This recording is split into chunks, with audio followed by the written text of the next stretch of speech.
The talk tonight is about really, I think, talking a little bit about the idea of education in the West in terms of Islam. And there's certainly a crisis that many of us are experiencing. I think it's actually a crisis that's taking place all over the world.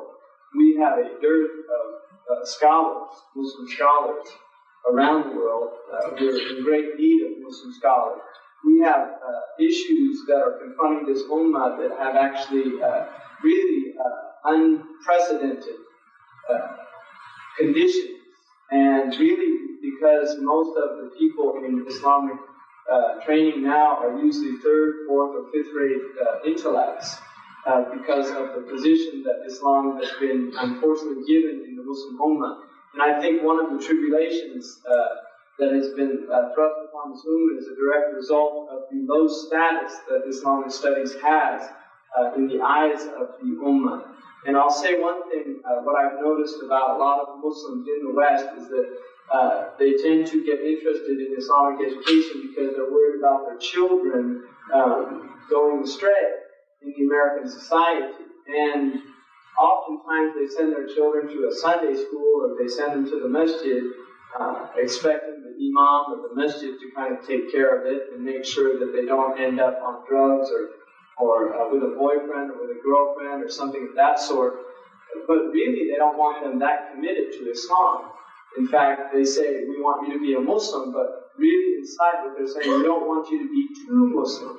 And they get a little upset and edgy when they start seeing their children maybe even getting actively involved in Islam because they see that as a threat in many ways, or undermining the quote-unquote future that the parents already have mapped out for their children.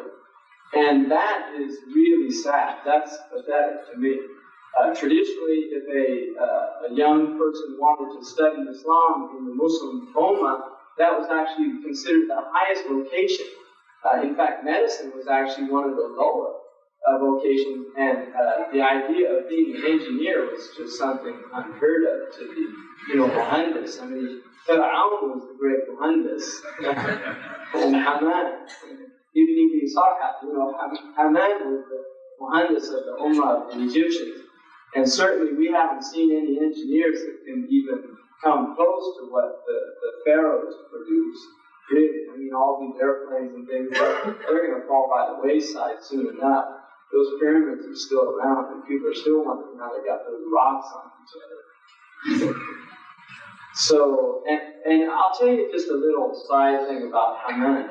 I once read in a book, a Christian diatribe against the Muslims, and making out that Haman, because there's a Haman mentioned in the Old Testament related to Nimrod, which is a Babylonian figure.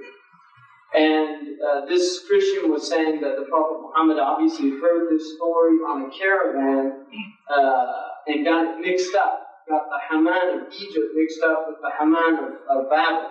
Right? And I remember reading this and thought about it and really didn't have an answer or reply. I just trusted that either the Bible got it backwards and the scribe got the Quranic Haman mixed up with the Nimrodic, or there were two Hamans, simple as that. I didn't really think of any other explanation. But recently, Maurice Bucaille published a book called the Pharaohs, the Quran and the Pharaohs.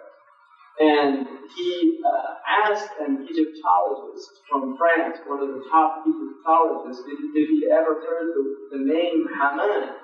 And he said, actually, I know that name. I've read that name in the hieroglyphic. And he asked him if he could trace it and find it for him. And he was the chief architect of Ramses II. And was actually the builder of some of the temples and the pyramids of Ramses II. And that was completely unaccessible knowledge by this Egyptologist's own admittance. He said that the Prophet Muhammad in no way could have had that information in the 7th century because it was in a hieroglyphic and not available to people until really the late 19th century. So that's just a little set aside. What I want to do before I go into really the situation, I want to look a little bit at really what the Quran is telling us about, because the idea of a Quranic worldview and how we obtain a Quranic worldview and how we inculcate a Quranic worldview into our children should concern us all as Muslims.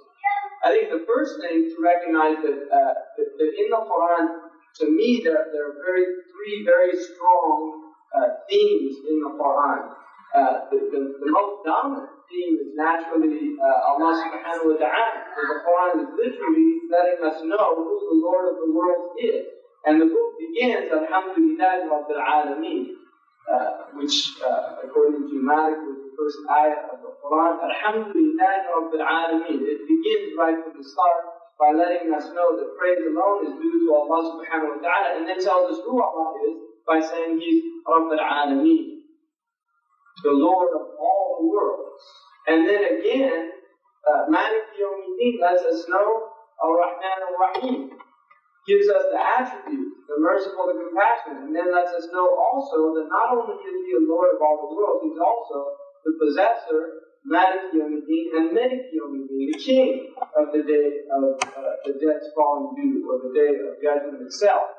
And the Quran goes on in the most eloquent language that has ever graced the ears of human beings to literally describe to us in the language that Allah subhanahu wa ta'ala has chosen to describe Himself about who Allah subhanahu wa ta'ala is. And there are many, many ayahs, and really, if you look up the word Allah in the Quran, in any class, you will just literally see pages, because so many ayahs mention this often repeated word in the Quran. And Allah subhanahu wa ta'ala, I think the summation that we can come to, or the conclusion that we can come to, that the Quran is telling us that Allah subhanahu wa ta'ala, لَيْسَ كَمِثْلِهِ شَيْءٌ وَهُوَ السَّمِيعُ الْبَصِيرُ.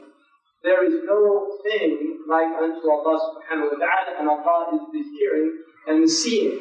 And Allah subhanahu wa ta'ala tells us, لَمْ يَكُنْ لَهُ كُفُوًا أَحَدٌ, that He has no peer. There is no one who is a peer to Allah subhanahu wa ta'ala. And so the idea of Tawheed being central to any Islamic education is a given. We can't even debate that issue. And literally inculcating in our youth and in our own lives the reality that Allah subhanahu wa ta'ala alone is worthy of worship. La ilaha illallah. And the ilaha here is a negation of any form of divinity, anything worthy of worship, Allah subhanahu wa ta'ala. And so the kalima itself, which is really what all of the prophets have brought to human beings, to take them out of the worship of created things to the worship of the creator of things, is the most important thing that our children and our own lives should be filled with. And really the meaning should impact us in a way that transcends lip service. In fact, Zurkashi says that none of the letters of the kalima itself are Shefawi letters, or what they call labials. None of them come from the lips, because Allah does not want the kalima to be said simply with the lips. But they're all what are called ahruf jawfiyah, or the hollow letters, that they have to come from the center, from the innermost being of the human being himself and herself. And if they don't, then really this is what we call a munafiq, or a hypocrite, who is a creature that lives in a tunnel of contradiction. Nafaq in Arabic is a tunnel, and nafaq was the tunnel of the yarbu'a, which is a desert creature. They call it jerboa.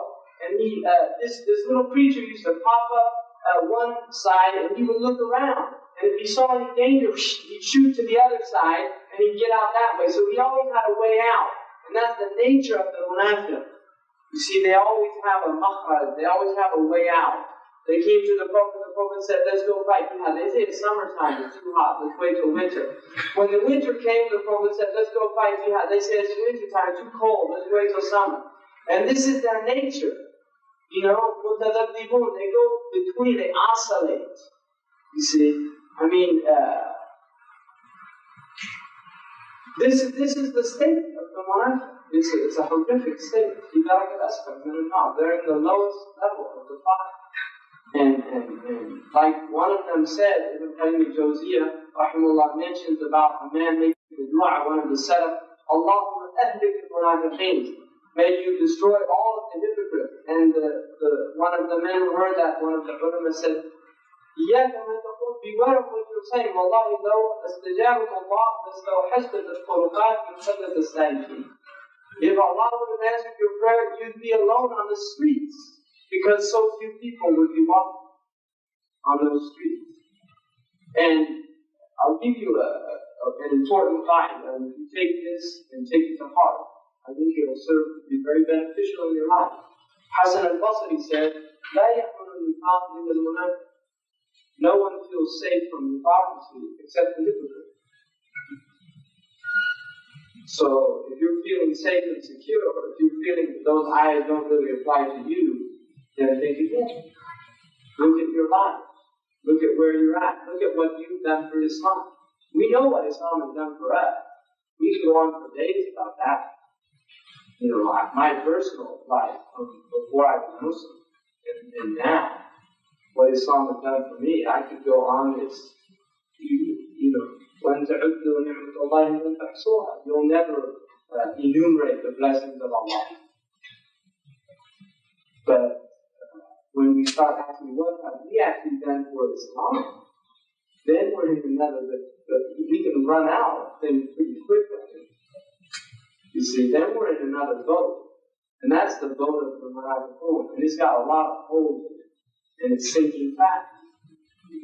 And so that's something we have to ask ourselves about, really. What is our goal in life? What's our purpose here on earth? What do we do here? Is it to be comfortable? Is it to have nice houses? To have nice heating systems? To have beautifully ornamented masjids that we can feel comfortable in? This is a nice masjid. I know I'm in a different part of town because I've been mission to Taqwa. That's nice. This is a big difference. But is that the goal? Is that it? Is it, you know, the nice dome, the khutbah? Khutbahs are put on tombs as well. Dead people can be on the khutbah. So, it's just interesting to think about that. Now, some people might start feeling a little uneasy right now.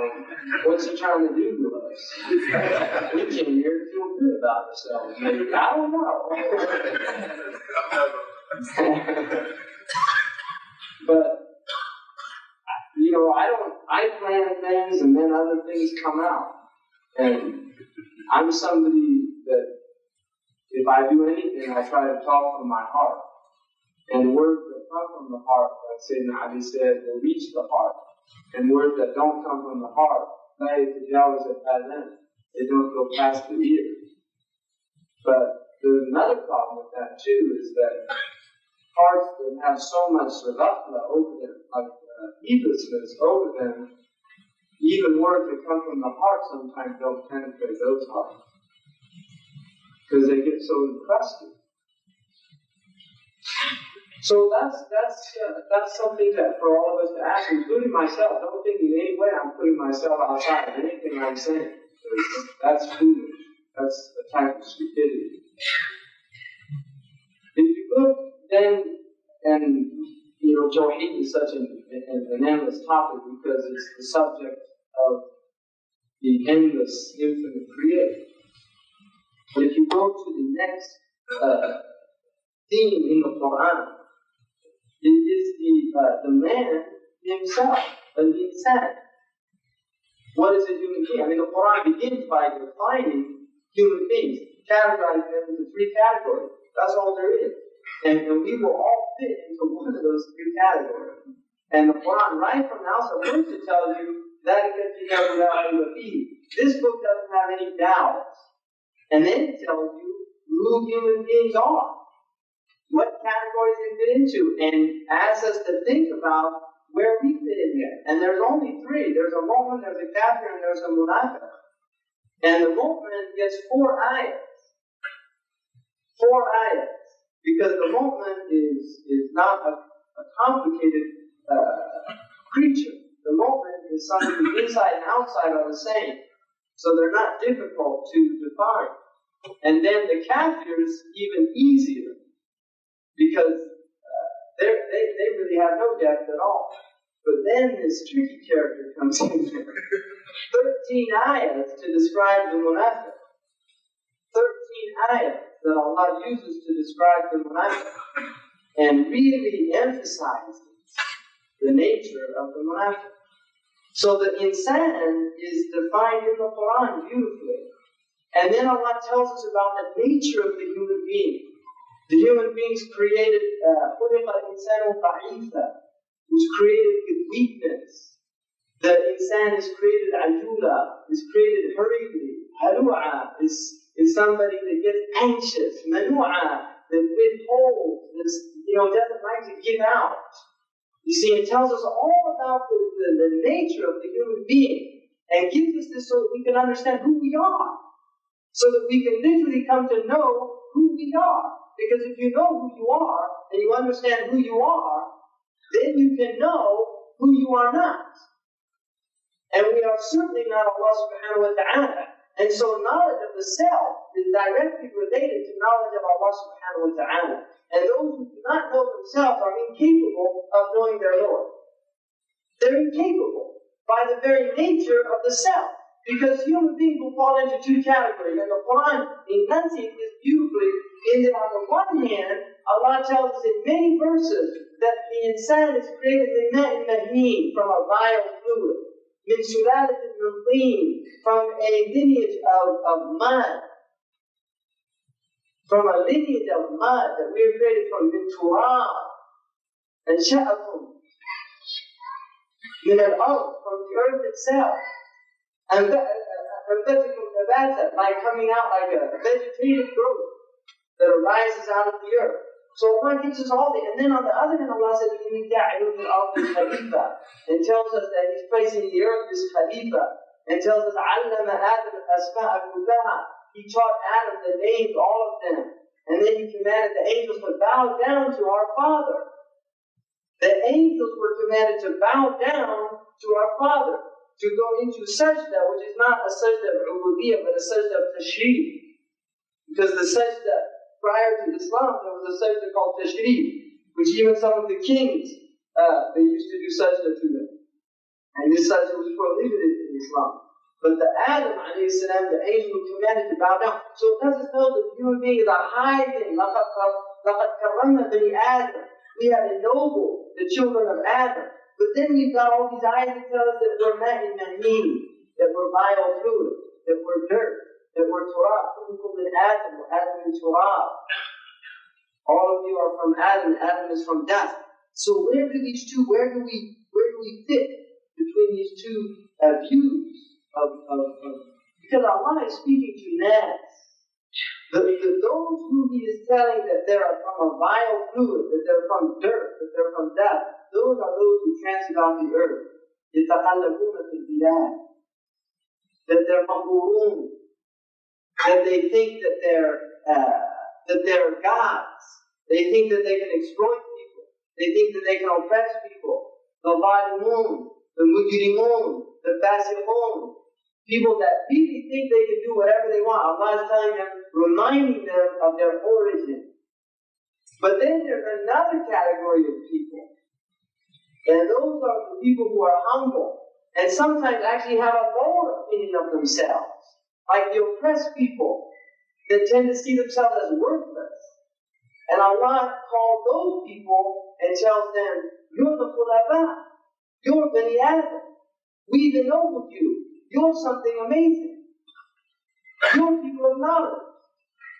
We have taught your father and given you the ability to acquire knowledge and commanded you iqra. And so elevates the movement to such a degree. Now, the movement is literally needs to rise up and recognize who he is and pull that facet, that asi down. And they meet in this middle way that we call Islam. So Islam pulls the oppressed up and the oppressor down. It pulls those up who think they're the khulafa, but they don't have the conditions of khalifa. And it reminds them of their origin, that they are simply vile fluid. that they are going back to the earth from which they came.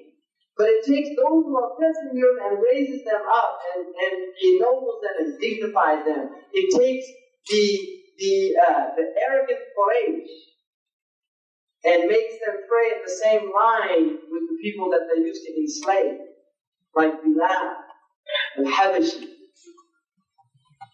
the Ajmis that they used to look down on, like Salman al-Farisi, the Romans that they had no respect for, like Suhaib al-Rumi.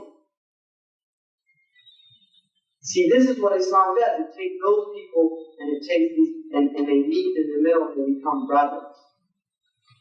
They become brothers. So the Quran literally teaches us who the insan is. And then the next element that is essential is to, once we know who the insan is, we have to know what haya is, what the nature of life itself is. And if we don't know what life is, then we become deluded. Allah says, لَا تَغُرَّنَّكُمُ الْحَيَاةُ الدُّنْيَا. Don't be deluded by the life of this world. وَلَا يَغُرَّنَّكُمْ بِاللَّهِ الْغَرُورُ. And don't let the deluder delude you. Don't be led astray by the deluder. So the Quran literally lets us know what life is. And it distinguishes two very clearly demarcated lives in the Quran. حَيَاةُ الدُّنْيا وَحَيَاةُ الْآخِرَةِ. And in the dar al-akhirah, la hiya al-hayawan. The abode of the akhirah, the last abode, is the hayawan. That is the true life, though كانوا يعلمون, if they but knew. But Allah says, كَلَّا بَلْ تُحِبُّونَ الْعَاجِلَةَ. You love the life of this world, وَتَذَرُونَ الْآخِرَةَ. And you put off the life of the next world. So the dunya is called the ajila, and the human being is ajul. But the Quran teaches him to be a man or a woman of sabr, wasbir. All through the Quran, inna Allah ma'a sabirin. And sabr is the key to success in this life and in the next life. And this is why the emphasis of sabr itself is throughout the Quran. The ability for the Muslim to be patient, to be able to reason. If you lose your patience, you can't reason. The most patient of men after the Prophet of Allah is Abu Bakr radiallahu anhu, who didn't lose his reason when everybody lost their reason. Because the nature of shaja'ah or courage is that there has to be a still center. The brave man can neither be impetuous nor cowardly, because those are extremes of which the mean is courage. Somebody that just runs into the ranks or runs to do something without thinking about that, he might appear to be brave to those who see him, but in reality, he's impetuous. He's impetuous. And the one who is cowardly and cannot act has no bravery.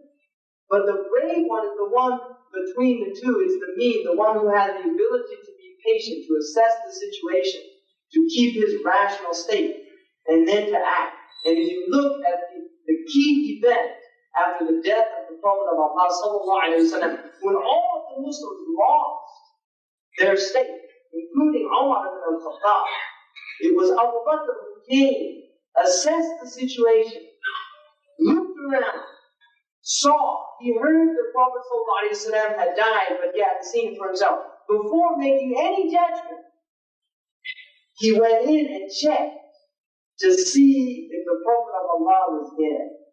When he ascertained that he was dead, ﷺ, then he went out and acted. Now only a man of patience and courage could do that. And that's why he, after the Prophet of Allah ﷺ, is the greatest of the Muslims. Abu Bakr as-Siddiq, and many other reasons, is the Iman that the Prophet ﷺ said, if the Iman of my Ummah was in one mizan, one scale, and the Iman of Abu Bakr in another, the Iman of Abu Bakr would outweigh. So the nature of haya, Allah tells us that the akhirah is the true life, and not to be deluded by this life, and then reminds us that not only is it temporal, but death is closer to you Like the Prophet ﷺ said on the strap of your sandal. And he said, أَكْثِرُوا مِنْ ذِكْرِكُمْ هَذَا الْمِقْدَادِ. Do much remembrance of the destroyer of pleasures, the destroyer of delights. Do much dhikr of death itself. And one of the meditative practices of the Salaf was to reflect on the ahwal of qiyamah, which are the states of the qiyamah, to literally place themselves in their graves. This is a practice that's written in many books of Rabai. To place themselves in their grave, to reflect on munkar and nakir and the su'al, the question in the grave, then to reflect on the actual ba'ath, that we are raised up, that we must stand before Allah subhanahu wa ta'ala and be taken to account for our actions. That is Yawm al-Arq, when all of your actions, like Abdurrahman al-Awza'i, the great Imam from Lebanon, Sham area, buried in Beirut, had a madhab, brilliant scholar. He said that on the day of judgment, your lives will be laid before you, laid before you, shown to you, moment by moment. Moment by moment. And we have to bear it. We have to sit through it. So this practice, which is to take the self to a conscious state of the temporality of the world and recognize that our investments in the world, we have no guarantees of them. We don't know about tomorrow. Now this, on the other hand, should not put somebody in a paralyzed condition where they cannot act, because we're mu'minun and we trust in Allah. So there's a fine middle balance. We're not like the Christians that will run off to the monastery. I mean, somebody once, I was giving a lecture at a university about Islam, and this person said, how difficult the Christian way was of the priests. We didn't have to get married, and we couldn't get married and have to live in the monastery and this and that. And I said, no, that's the easy way out. See, Islam doesn't let us do that. The imam has to get married, he has to have the whole blessing. We could say catastrophe, but we say the whole blessing of the responsibilities of the dunya. The whole blessing of the wife, the children, and they are blessings, but they're also difficult. They're burdens, they're responsibilities, they're amana. And amana is heavy. Amana is heavy. Because the wife is an amana in the hands of the husband. And he's responsible for how he treats her. Kullukum ra'i. All of you are shepherds. وَكُلُّكُمْ مَسْئُولٌ عَنْ رَعِيَتِهِ. And you will all be asked about the flock that Allah placed in your charge. So we will be asked about our wives. Did we educate them? Did we treat them with ma'roof? Did we live with them in a good way? Did we respect them and elevate them? Or did we burden them? Were we unjust to them? The Prophet said, لَا يَقْرَبُ مُؤْمِنٌ مُؤْمِنًا. A mu'min should never despise a mu'mina. إِنْ كَرِهَ خُلُقًا رَضِيَ بِخُلُقٍ آخَرٍ. If he dislikes one characteristic of her, he should find something that he likes, that blinds him. وَالْحُبُّ يُعْمِي. Love blinds. And so you really shouldn't look at the faults of your life. You see? And just a quick, that I'm on this topic for the men. Umar ibn al-Khattab, I love this story. Umar ibn al-Khattab, a Bedouin once came to complain about his wife to the Amir al-Mu'mineen Umar. And he knocked on the door, and then he heard inside Umar's wife screaming at Umar. And he said, SubhanAllah, I thought I had a musibah. Umar's got an even harder time than me. And he started leaving. And Umar opened the door, and he said, where are you going? And he said, oh, nothing. I didn't want anything. He said, no, you wanted something. What did you want? He said, no, nothing. I made a mistake. He said, I'm asking by Allah. He said, Ya Amir al-Mu'mineen, I was having a difficult time with my wife, and I came to complain to you. But when I saw what you're having to face, I just realized that I shouldn't even complain. And Omar laughed. Now this is Omar who people think was probably beating his wife or something, right?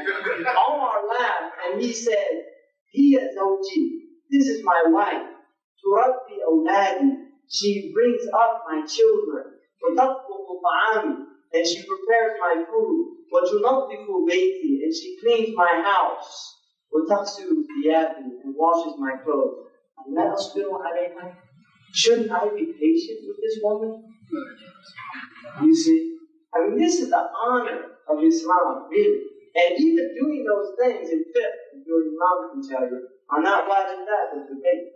The woman doesn't have to do those as wajibat. That's ikram from her.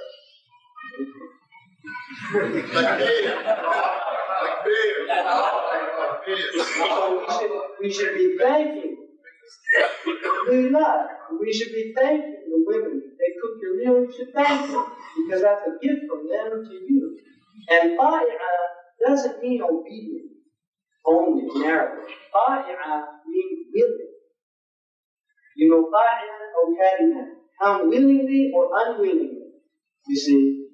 And willingness comes out of a desire, out of a love. Ta'ah should come, our ta'ah, obedience to Allah, should come out of love. That's the highest form of ta'ah, is to be for the love of Allah subhanahu wa ta'ala. Because they call it the ta'atul abid. When you do something out of fear, they call that the obedience of bondspeople. People like a slave who's afraid his master will punish him. And they say that the one who does it for reward, that's called ta'atul tujjar, the obedience of the merchants who are always seeing what they can get out of it. Right? How many hasanat? He said, if I do this, I'm getting 25 hasanat, 15 yesterday, I get 2 in the Quranic. So he's calculating, like at the end of the day, when he finishes his marketplace, he calculates how much he made. And we're not belittling that, because Allah has targhib and tarheeb.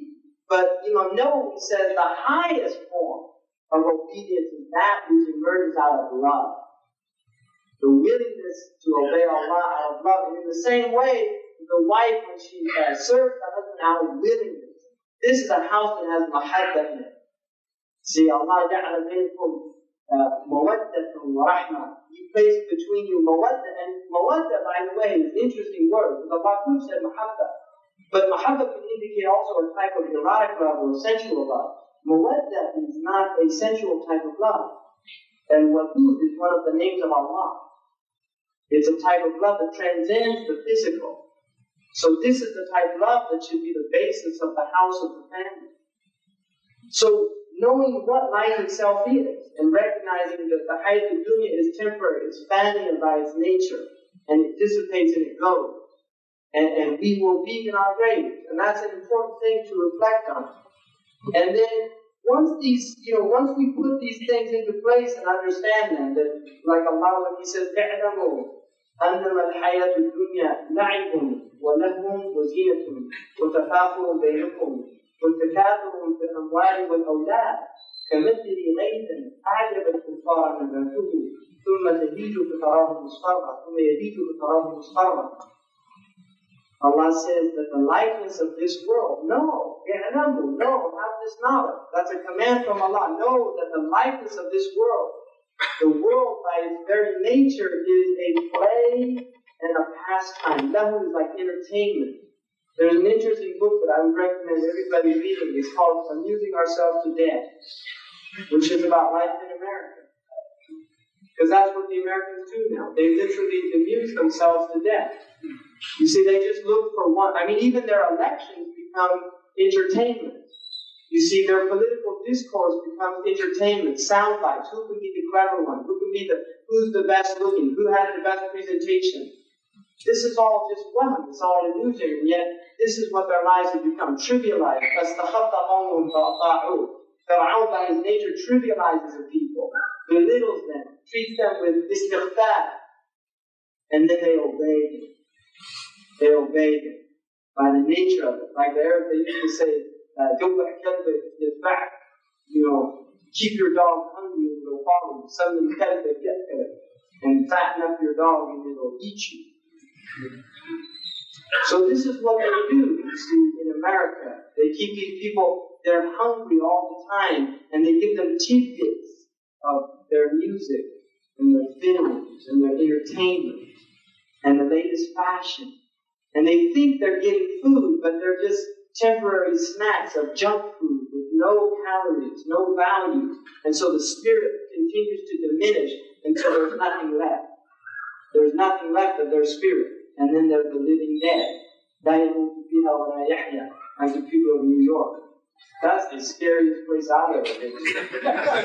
It makes Karachi look like paradise. I'm serious. I was just looking, we were driving through there, and I said, if I didn't have a better description of hell in the Quran, I think I was in it. Some hadith, too, you got the cold. So, move out, had to, make hijrah, do something, get out of there, come to California.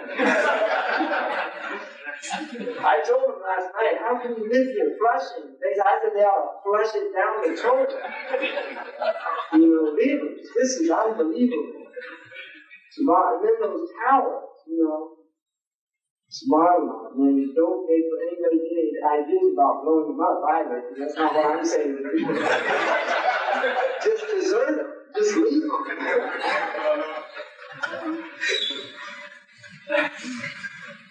So now, where does this human being in all of this? The human being, according to the Quran, has two basic choices. He either follows ittiba'u al-dhann, when yattabi'una illa al-dhann, they only follow conjecture. Or he follows Allah and His Messenger, which is certainty. This is ilm al-yaqeen, is certainty. What has come from Allah and His Messenger is certainty. So when we follow it, we have absolute certitude. Everything else is done, including all the sciences of the dunya. Don't think these are exact sciences. They are not. They do not have any exact sciences, including mathematical knowledge. There are no exact sciences other than the knowledge that Allah and His Messenger have given us. That we are mortal, we will die, we will be raised up. That's certitude. That is exact. But E equals MC squared is just a model that came into the head of, on the one hand, is seemingly good, on the other hand, almost mentally challenged individual in the politically correct language of the 1990s. Because he couldn't even tie his shoelaces. So, really, we have to wonder about all these brilliant people that don't even know why they were created. You have all the things on the wall, PhD, doctor of this, doctor of that, you get up and lecture for hours, you just say to them, ask them the most simple question you could present to a West African illiterate. Who created you? You ask these two, I don't know. We're still, that's out. It's out, and we're still thinking about it. Carl Sagan hasn't informed us yet. It'll be on Channel 9 soon enough. We're waiting for the White House to officially announce whether there's a God or not. You see, they don't know. But you take, in terms of this culture, the most ignorant human being on the earth, right? Some poor farmer in West Africa, who I live with those people, and can't read or write. You ask him who created you, and he'll say, Allah subhanahu wa ta'ala. You ask him, what happened when you died? He said, I go back to Allah and raised up. Allah asked me what I did in my life. So he knows that. Now that is the highest knowledge. La ilaha illallah, there's nothing higher. And that's what this deen did. It took, I was in the United Arab Emirates, and there was a literate veteran who happened to be very wealthy because they were from the royal family, and we went, some people asked us to go give them dawah, right? And I went, and there they were with their guys, they have their eagles or their falcons, and sitting around with their asa, their sticks, and talking in the Bedouin language. And I was sitting there, and he asked me, what were you before you were Muslim? I said, a Christian. He said, oh. He said, well, what did they believe? I said, well, they believe Isa is Allah. And then his younger brother, who was about 18, probably, said to him, oh, well, yeah, that makes sense. And I said, well, why? He said, well, he didn't have a father, right? So that means Allah must have been his father. This is a Bedouin, right? Now his brother, who heard him say this, took his stick and hit him. And he said, "Then you did what I do that?" And I just said, "SubhanAllah, look at this Quran. It takes an ignorant human being and gives him a deep philosophical understanding. There he is, he doesn't even know the word philosophy. And he has a deeper understanding than all of these Christians running about in America in their fancy cars and their houses and their telephone that they can take wherever they want to go without any cord, their cordless telephones and their answering machines. Hello, you reached 942-316. Please leave a message. And they can do all that. They're clever and everything. But you ask them, does Allah have a son? Yes, he has a son. And they're that Bedouin saying, let me do that. And that might have been the only thing he knew from the Quran. But that'll take him to Jannah. And lack of knowing that will take other people to another place. So this is, the bounty of this deen is really unbelievable. So when we look now, you have Ibn Awan and Ahwa. The Quran talks about those who follow their Ahwa, their own passions, their own whims, their own desires. And then it has the idea of Ibn Shaitan, also following Shaitan, being led astray by the Shayateen, who are not just these invisible creatures that whisper the breath. In fact, the worst Shaitans are the Shayateen and these, the human ones. And they don't get locked up in Ramadan. Right? It's the mata of the Shayateen and jinn. But the Shayateen and these, they're still all over New York.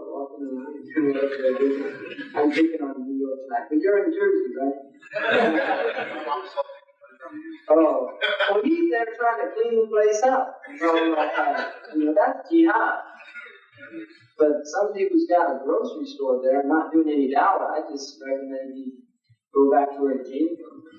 It's better he'd be a street sweeper or Karachi living in New York and to see all that human suffering every day and not even offering them a solution.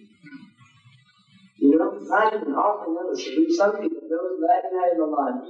He every day of his life, he sees these human beings walking around in the depths of despair.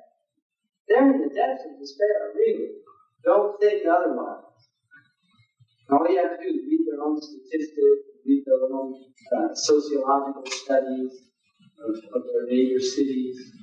Really, they're in despair. And we're supposed to be these people that take people out of that despair.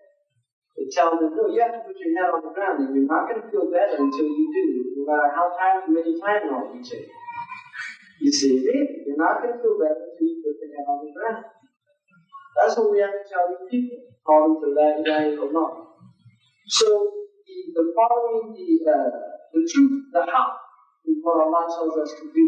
Now, just in terms of where we're at in the United States, in terms of schools, unfortunately, I would say my own experience in many of the Muslim schools is that they are oftentimes literally replications of the public school system with what are this kind of appendage that they call Islamic study, and oftentimes done after lunch. Like they'll have computers. I saw one school, they had computer studies first thing in the morning when people are bright and fresh. And even the idea of teaching children computers at an early age is highly questionable as a pedagogical practice. But then they had Arabic and Quran after lunch when they're all tired, they want to go home. And that happens in the Muslim countries as well. They call Islamic studies, the Dirasat al-Islamiyya, which doesn't really exist. I mean, every kind of dirasa is Islamiyya, right? And that's another thing. The whole idea of a madrasa Islamiyya. And I don't know if you have them here, so I'm not picking on you, but that's a misnomer. To call a madrasa Islamiyya, that is a misnomer. And the Muslims traditionally never called their schools or universities an Islamic madrasa because it's like there's no point. I mean, either a madrasa is Islamic or it's not. And if it is, you don't need to spell it out. It's called Lisan al-Hal. And oftentimes when you make a claim, especially if it's not a true claim, in fact, Ahmed Zarruq, and I'll give you a qa'idah that he once gave, this is a principle. He said anyone that makes a claim higher than his own claim, Allah will expose him for what he is. larger. And anyone that makes a claim that he does possess, Allah will take it away from him. And anyone that makes a claim lower than his own claim, Allah will raise him up to a higher station.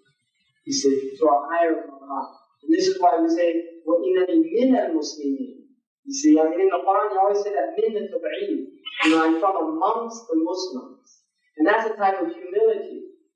You see, that's a type of humility. The Quran is teaching us humility, not to make claims. When the A'rab qalat al-A'rab amanna, they were commanded to don't say amanna, وَلَكِنْ قُلُوا أَسْلَمْنَا. Say you're Muslim, don't say you're Muslim. وَلَمَّا يَدْخُلُ الْإِيمَانُ فِي قُلُوبِكُمْ, because Iman hasn't come into your heart yet. So don't make that claim, because it's not true. So a madrasa is not Islamiyah because you're teaching Islamic studies in one section. That is not an Islamic madrasa. Right? I mean, an Islamic madrasa we have our own worldview, methodology. And if we're simply just teaching sciences without looking and analyzing them in terms of the methodologies of our own understanding of Tawheed, because knowledge is not disembodied from cultures and from worldviews. And if you study the philosophy of knowledge and epistemology, that these people in the West understand that very deeply, that any type of knowledge is directly related to the culture that produced it. In other words, you cannot sever a culture from its historical, intellectual legacy. In the same way that it is Tawheed that produced the cultures of Islam and the civilization of Islam, and it is the book of Allah subhanahu wa ta'ala that produced our medicine, produced our mathematics, produced our astronomy. In the same way, it's the Christian crooked book that produced the crookedness of Western civilization, that produced the idea of neutron bombs and things that really changed the creation of Allah. So worldviews are very much connected to the sciences that they produced. And that's why science is not a neutral thing. And the idea of knowledge being separate from a civilization is a foolish assumption. In many ways, Islam would never have produced much of what this culture has produced by the very nature of the Islamic worldview. Which is not saying that Islam is in any way anti-science. No, we had science, we produced science. You know, this is just an absurd argument. But the idea that somehow science is just a neutral topic. No, because we know many of the theories in sciences now are antithetical to Islam completely. And also many of the experimental practices that take place are antithetical to Islam. In this country, you know, we know about Nazi Germany, but this country had an experiment, the Tuskegee syphilis experiment, that ended officially in 1972, that took a group of illiterate black people from the South and watched them over a 40-year period move into tertiary stage syphilis, where you lose your mind. And they would not treat them, despite the fact that after the experiment started in the 1930s, by the 1940s, there was a cure for that disease. They refused to give those people that cure. And never told them that they had syphilis, just so they could watch what happened to these people. And that's all. I'm not making this up. This is a conspiracy theory. This stuff you can get in the library, right? And we know that they were using radioactive iodine on children from ghettos, you see, to see what happened. Because they want to see the effects of iodine on these people. And they used their own soldiers in Nevada just to test radioactive effects by making them rush into areas that had just been immediately bombed with their nuclear bombs to see how much radioactivity would be absorbed by those troops. Many of them who died of cancers and who were infertile and could not produce children as a result. So this is the type of disembodied, rational science that this wonderful culture produces. So we should be very wary of simply taking all of these things lock, stock, and barrel. Our schools should be really guarded in terms of what we're disseminating, what we're teaching our children, the deen of efficiency. You see, because their God is efficiency, and our God is a merciful God. And oftentimes, efficiency and mercy are mutually exclusive. The efficient solution is not always the humane solution. You see, when they talk about economic success, they talk about gross national product, irrespective of the thousands of people losing their jobs. As long as the prophets are out. You see, this is not our worldview. Because Islam, if everybody's liberties and rights are secured, then nobody's on. And that's our tradition. So I think we have a lot of work to do. And I think, and I'm not in any way questioning anybody here, or, I'm sure you're the good people. If you're in the masjid, you're the good people. Really. Alhamdulillah, it's a blessing. People here, we're inshallah the people of Ahlul Masajid. Those are the people, that's one of the 7 people that Allah will give His shade on the Yawm Qiyamah, a heart connected to the masjid. And I know people struggle hard just to come to the masjid. People are tired, people work, people do the same. So, alhamdulillah, in no way am I trying to offend anybody or anything. I'm just putting out things for all of us to reflect on and think about. And just in terms of Islamic schools in this country, I think that when we start establishing schools that are going to produce scholars, then we can call them Islamic schools. When we produce schools that our children become Hafiz of Quran, learn the language of Quran, the Arabic language, that when they graduate, they have an understanding of their deen, and not simply just what the Arabs call the usul aqlam, like the tips of the pens, the 5 pillars. No, that's the Bedouin who's allowed just to know the 5 pillars. We're Hadari people. We're people of the city. City people have a higher technique than the Bedouin people. So we want to produce really people, indigenous people in this country that can take the deen to the next generation, because we're all going to be dead soon enough. Really, we're all going to be dead. And this life goes fast. And those of you who've got some gray beard in your hair know the truth of that statement. Really. And the younger people, it takes a little while for it to hit home. But it does. And it hits home soon enough. And once you start recognizing that life is dissipating, that life is literally leaving us, then we just have to prepare for the akhirah. And part of the preparation is ensuring that the deen is transmitted to the next generation, that there's some continuity here. Because we can build masajid, but if they're not youth that are going to replace all of us and carry the deen on, then we failed completely. We have failed completely. And the last thing that I will say about children, and I personally believe this, children in the Islamic tradition are born pure. They are born completely open to good and evil. But their natural state is a state of goodness. And if that is nurtured, they will grow up good. If it's neglected, they will grow up habituated to foul things. Qadi Abu Bakr says in his book on raising children, it's mentioned in the Madkhal, know that your children are amana.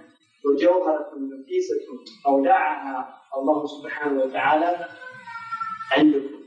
They're a beautiful, precious jewel that Allah has given as an amana in your hands. فإن عودتهم خيرا تعودهم. If you habituate them to good, they become habituated to it and they grow up doing good. And if you habituate them to evil, they become habituated to it and grow up doing that. You have the reward of their good, and you have the wisdom of their evil. You see, so the parents, we are responsible for our children. And وَمَنْ وَجَدَ خَيْرًا فَلْيَحْمِدِ اللَّهِ. Whoever finds good, let him thank Allah. وَمَنْ وَجَدَ غَيْرَ ذَلِكَ فَلَا يَلُمْنِ إِلَّا نَفْسَهُ. And if he finds other than that, let him only blame himself. Let him only blame himself. So with that, I'll just stop there. A question came in here, and then I'll open the floor for the brothers or the sister to ask a question, inshallah ta'ala. The question is saying, it's about he himself, he's as a person. When did you become a Muslim? I know a lot of people knows that, but he has to answer that, inshallah ta'ala. Just because for the brothers and sisters who doesn't know, inshallah. The question is, when did you become a Muslim? How did you learn this Arabic language? So I'm not the only one who's so impressed with it. Alhamdulillah. And the rest of the question is, you seem to have enough knowledge. Are you thinking about writing a book? So I'm going to leave this couple of questions for you to answer first, inshallah ta'ala. About my own self, there's a book of which I don't get any royalties for, called American Jihad, and the last chapter is actually a story of how I became Muslim.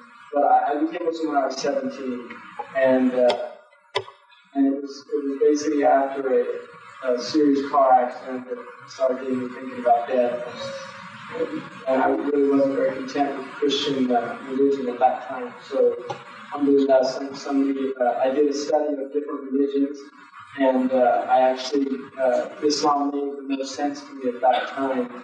And so I was blessed by meeting some very good Muslims in California who introduced me to Islam. And actually, I became Muslim pretty much immediately after that. And alhamdulillah, I had the blessing of meeting Shaykh Hamza Yusuf, who was a wonderful man from the United Arab Emirates in Sharjah, who I met in London.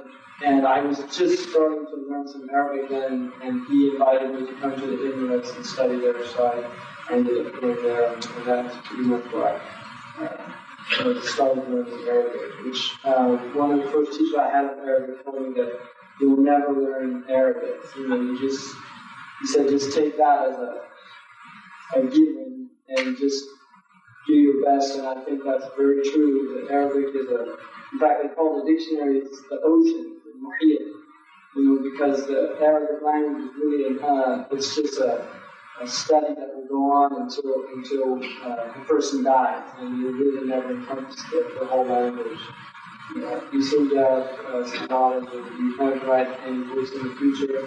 I'm actually, alhamdulillah, I just finished something which I translated all of the sayings of Isa from the Arabic traditions that are in the various books like the Muslim and the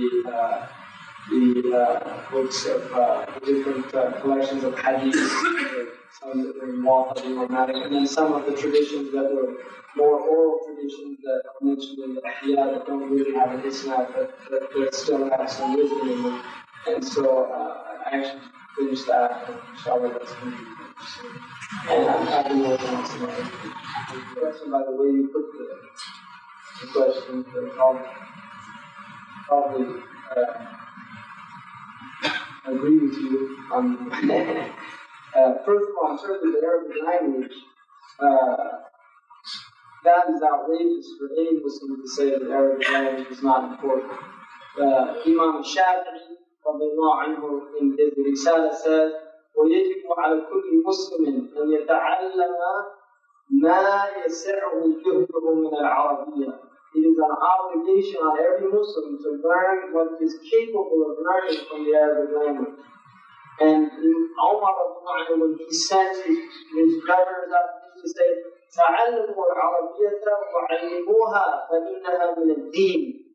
Learn this Arabic language and teach it, because it's from the deen. And just as English has become the dominant language of the world, we have people in Pakistan that speak English better than the Queen. And we have people in India. And they worked hard to learn that language and to perfect that accent. Not all of them have, some people have a hard time with the English accent. In fact, when I was in West Africa, when I used to speak English, the little kids would come out and they go, whoa, whoa, whoa, whoa, because they thought it was a funny, it didn't have like Arabic. It has a lot of strong sounds and you have to articulate them, whereas English you can kind of talk in English and not really say anything. So I think on the contrary, in fact, I personally believe one of the reasons for the deep decline of this ummah is the decline of the Arabic language and its importance. And I also think one of the reasons that the Arabs themselves have not produced much scholarship in a long time is due to the fact that the Arabic language has deteriorated so much amongst the Arab peoples, and the dialects that they speak are actually the equivalent of like a pidgin English. It's difficult for a lot of Arabs to actually articulate to have discourse at a kind of intellectual level. Many Arabs find it. I mean, I'm not making this up. Yeah, they have a hard time, and I've met a lot of educated Arabs that have to use English all the time when the topics get a little difficult, because a lot of their higher education was in English and not in Arabic.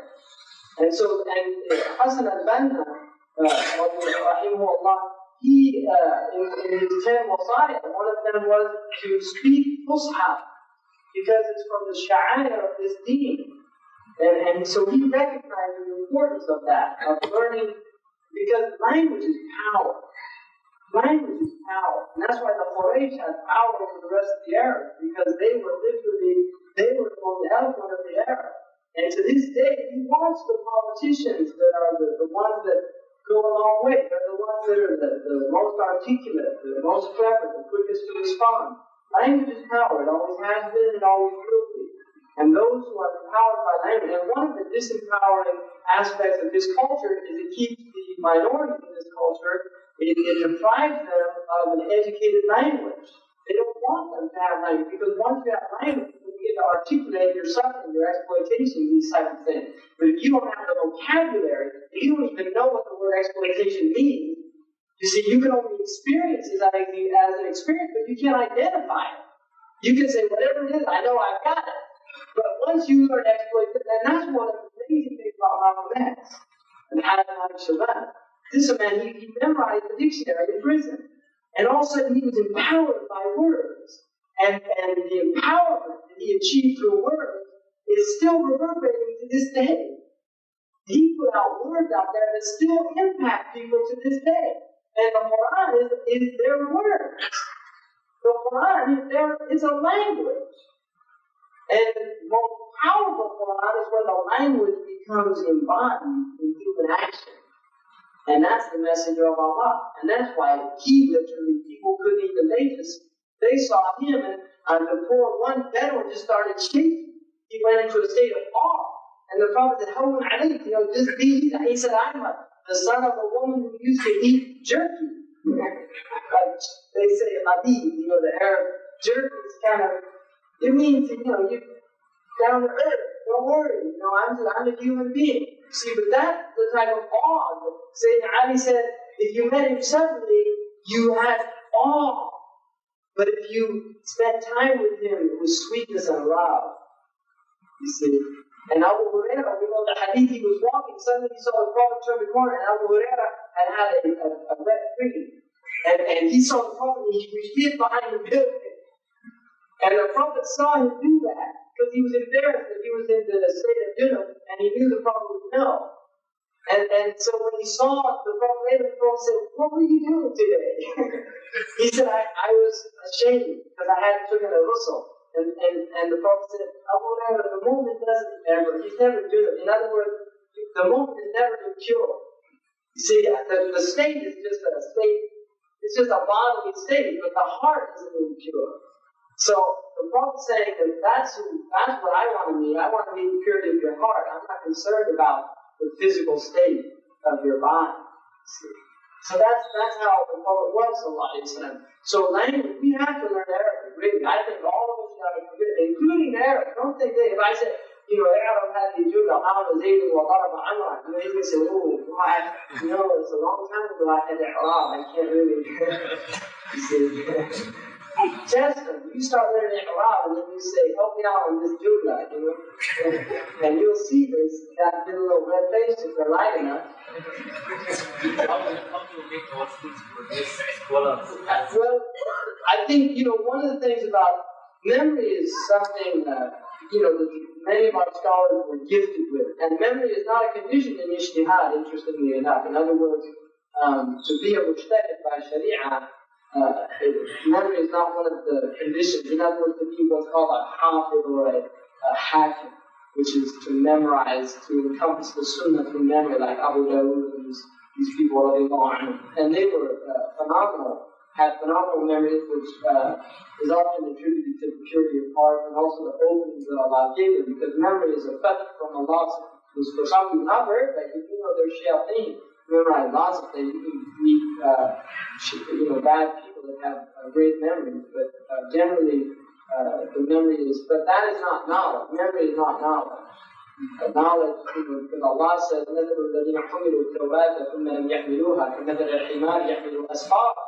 the likeness of those who were given the Torah to carry, in other words, that understand and act upon, they didn't act on it, so they're like donkeys that just carry books on their back. So you can memorize all you want, if you never act on it, then you're just like a donkey. And himar is not a good thing in Arabic. In New York, I think it's okay. And Yankees, aren't they? The baseball team say that Yankee is donkey in Spanish. So, and the Democrats, even they took their symbol as a himar. The Republicans, the field, like the same ones Abraham brought to destroy the Kaaba, because they're out to destroy Islam. So, we've got donkeys on the one hand and Abraham's elephants on the other, and we're not looking too good in the US of A. So, I think we have to encourage, to memorize the Quran is a great gift, even to memorize portions of it. And in the youth, at the young age, the child has a massive ability to absorb. And I guarantee you, even if you want your child to be a physician, or if they memorize the Quran and do nothing else from the age of about 6 to 8 years old, I guarantee you they will find school so easily. Even this Western type of training, people that have the discipline of memorizing the Quran, that facilitates memory for anything. And most 80% of knowledge in any tradition is the ability to retain definitions and information. I mean, even a good deal of medicine is remembering, the signs and symptoms and things like that, so that you can recognize them when you see them. So we should be encouraging the children to learn. I mean, I think all of our children should memorize the 40 hadiths of Imam al-Nawawi, read Arabic and understand the meaning. That should be like just a given of a Muslim child. And they should have at least some, 5 or 6 juz of the Quran, and particularly those important chapters like that we read. I mean, the whole Quran is important, but there's ones that we're encouraged to read, like Yasin every day, Waqi'ah, Surah Al-Mulk, Al-Amin, Tanzeel, and Sajda, and these types of things. So I think it's sad that people don't want their children to learn Arabic. And I'll tell you another thing about Arabic. It will make you smarter if you learn it. And you might say, well, I've learned a lot of Arabic, but maybe they weren't that smart. But they haven't learned Fusha.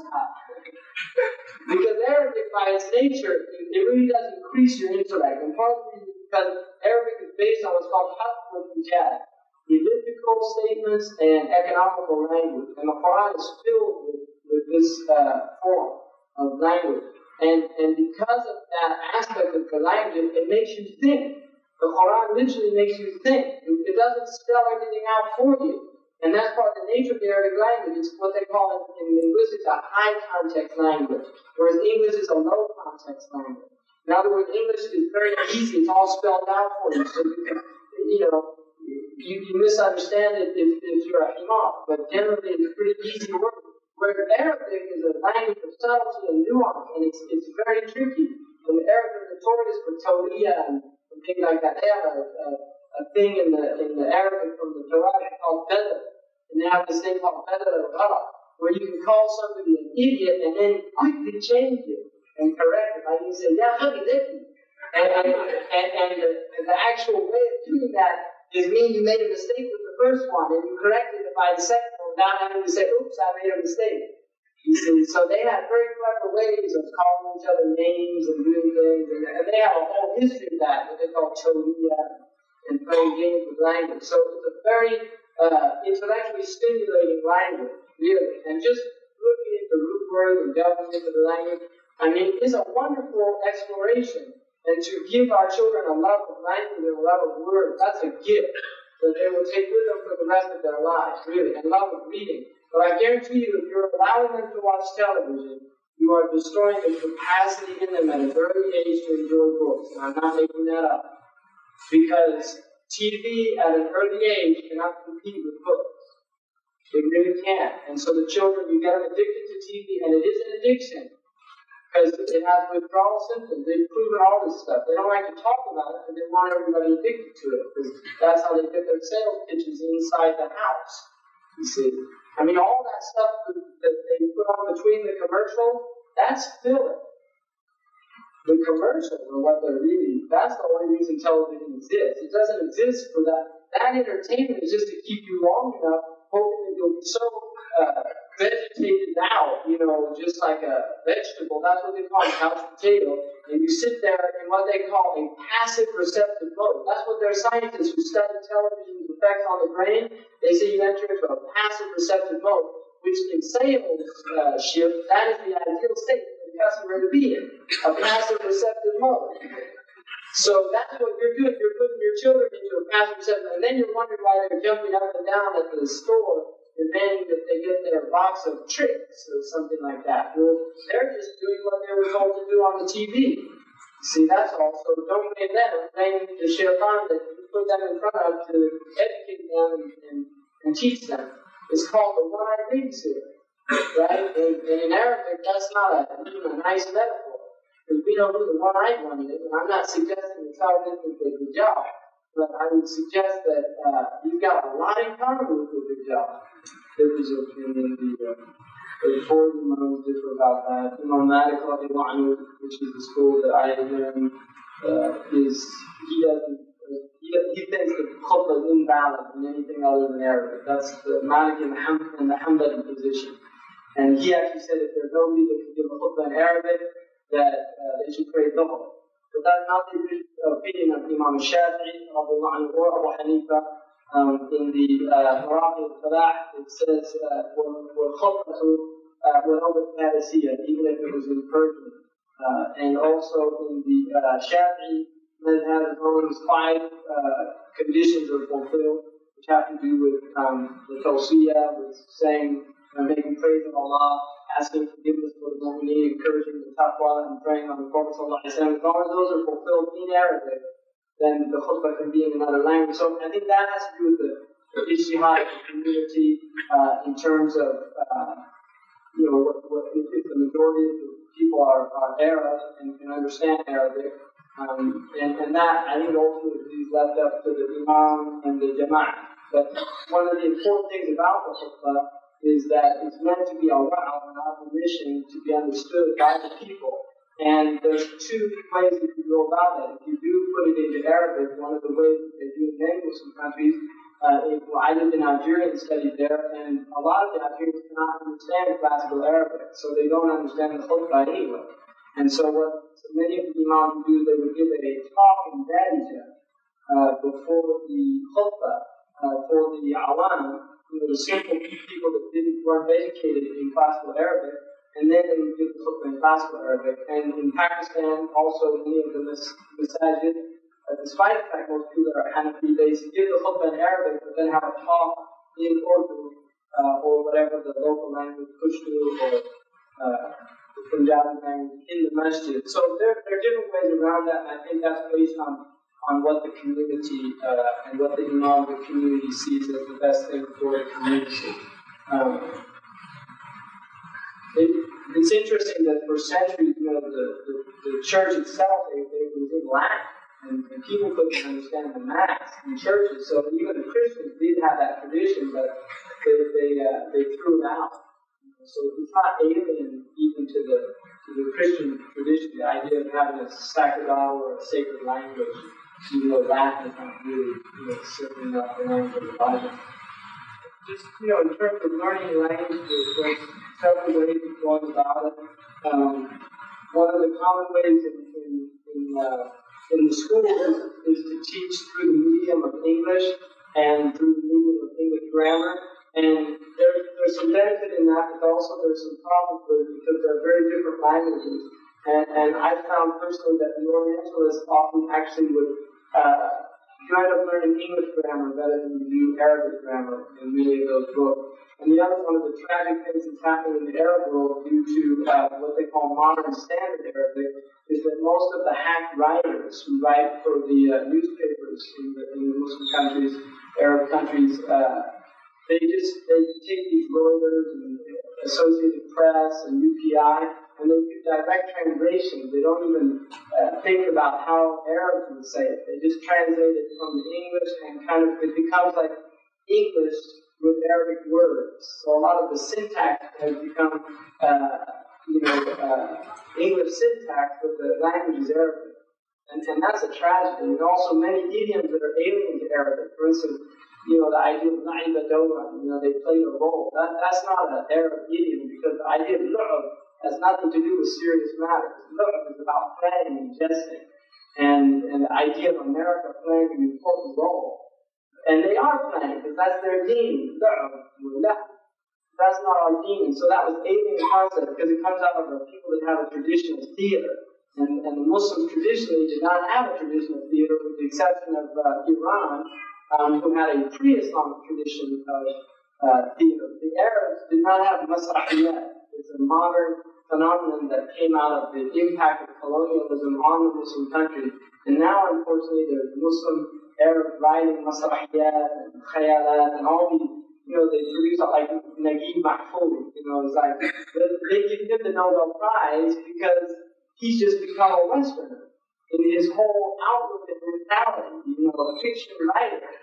Our great scholars never wrote fiction, they wrote pop, they wrote truth. And Alf Layla, which they translated love, that was a book that was shunned and looked down upon. It had no merit in the Islamic tradition at all.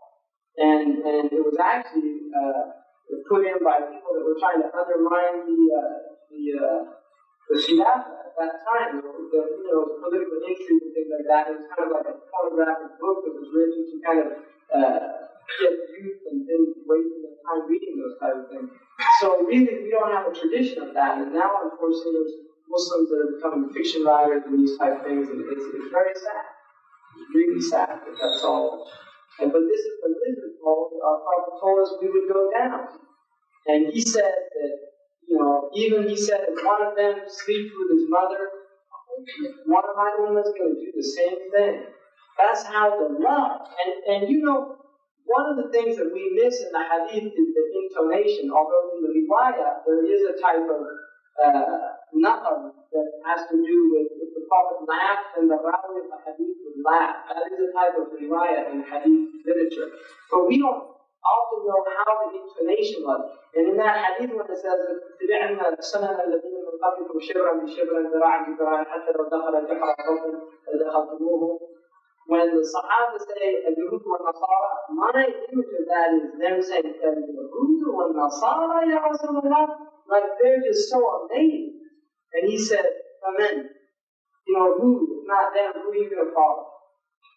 But they were so far from that idea that now we're living it, we're seeing and that's one of the blessings of the sign of the end of time, is that just like the Sahaba got to see the mu'jizat, they didn't get to see the ghaybiyat, the khabar al-ghaybi that the Prophet gave, but we were witnessing the ghaybiyat that they didn't get to see.